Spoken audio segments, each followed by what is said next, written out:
From this wider perspective, so much of what we do to each other must have the rest of creation shaking their heads in disbelief. The fact is that someone born in the United States is not more special than someone born in Mexico. Someone born in London is not more special than someone born in Liverpool. Someone who is white is not more special than someone who is black. They're just vehicles for the consciousness to experience.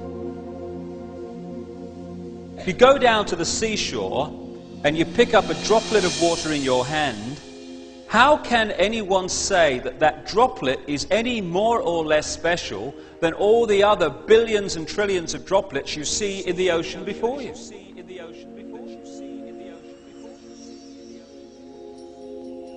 So when I began to understand all this and appreciate this other explanation to dogmatic religion and this world is all there is science, I started to ask a few questions of this situation.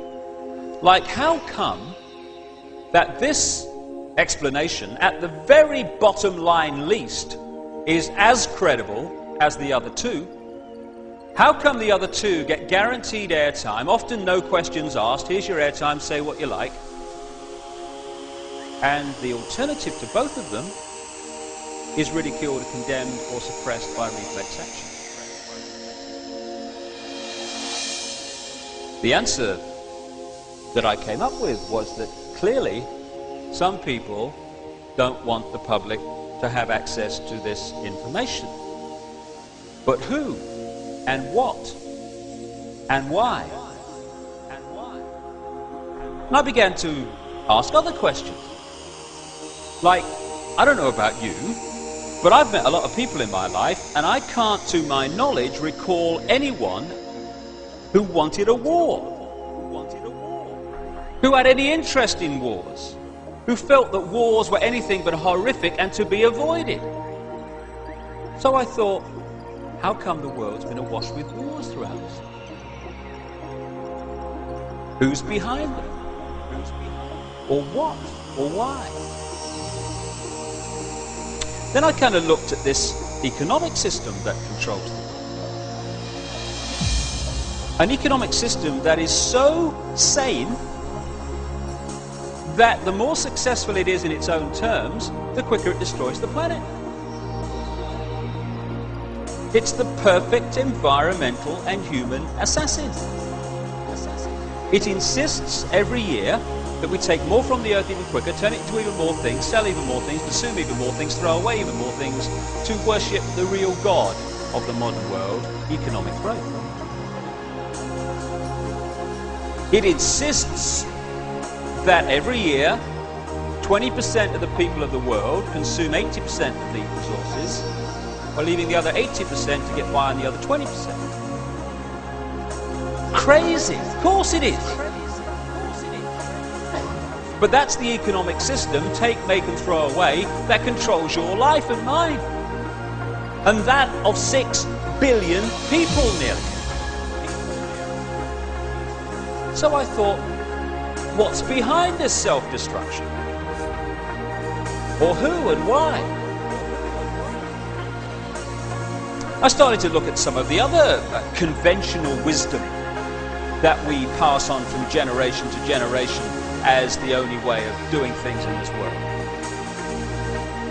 The wisdom that says, even though the economic system that I've just described is dismantling this planet, you ask a politician of any party anywhere in the world, what do we do to get out of this environmental situation? And they will say we must have more growth to raise the money to spend on the environment. If I said to you the way to put out a fire is to pour more petrol on it, you'd say he's out of his mind. But that's what the politicians are saying when they say about more growth to sort out the environment.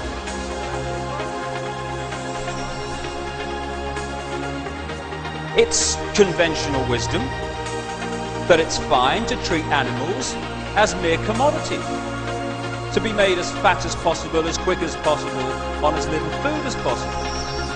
to condemn every year billions of animals to a lifetime of pain, fear and suffering in the name of economics. You're sane if you judge your success in healthcare not by how many people are healthy, but by how many diseased people you manage to treat. We're treating more patients than ever before. Why? Why are so many people ill? It's conventional wisdom that rising house prices are a sign of economic success when thousands are homeless because they can't afford it. You're sane, finally, if you think it's fine to support a system that is so successful that every year it turns out more suicide, alcoholism, drug taking, homelessness, pain, stress, fear and suffering in all its forms. We'd be in real trouble if the system wasn't working. That is sanity. But it's the ultimate insanity. So who's behind it? Or what and why? I began to realize too that against the background of this utter self-destruction, on this same planet is stunning wisdom. And I began to see also that there is a great difference between cleverness and wisdom. They're not the same thing. This system's very clever, but it isn't very wise, and it's the lack of wisdom that is the problem. I began to see that what we call wisdom is often not found in this state-of-the-art letters after their name system. It's actually found in native peoples that this system we see as backward. A piece of Native American wisdom, what have become known as American Indians. When you have cut down the last tree and poisoned the last river, you will know that you cannot eat money. That's wisdom. And there's another piece of very famous American Indian wisdom. In 1854, the American government made an offer for Indian land.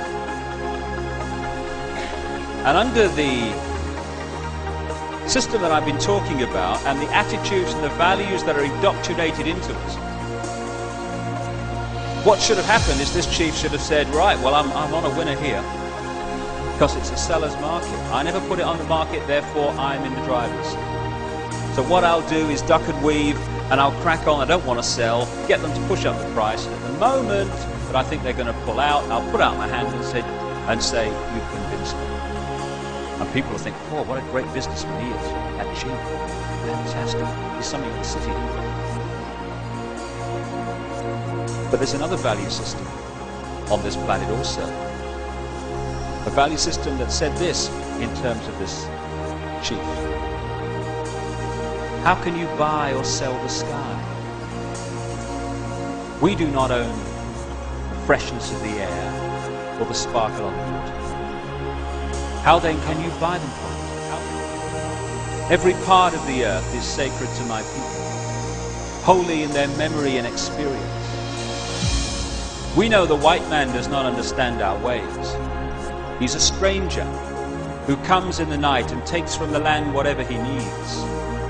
The earth is not his friend, but his enemy. And when he's conquered it, he moves on. He kidnaps the earth from his children. His appetite will devour the earth and leave behind the desert. If the beasts were gone, we would die from a great loneliness of the spirit. For whatever befalls the earth, befalls the children of the earth.